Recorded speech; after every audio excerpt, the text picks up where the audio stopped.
today's video, we are going to plant Sabuyas Dahon, The the L way, with a special participation of my little brother.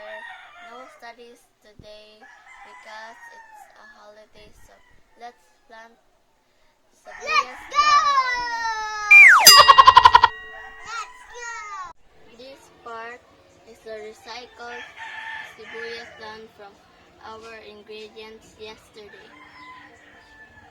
Going to plant the sibuyas dahon now.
There we go.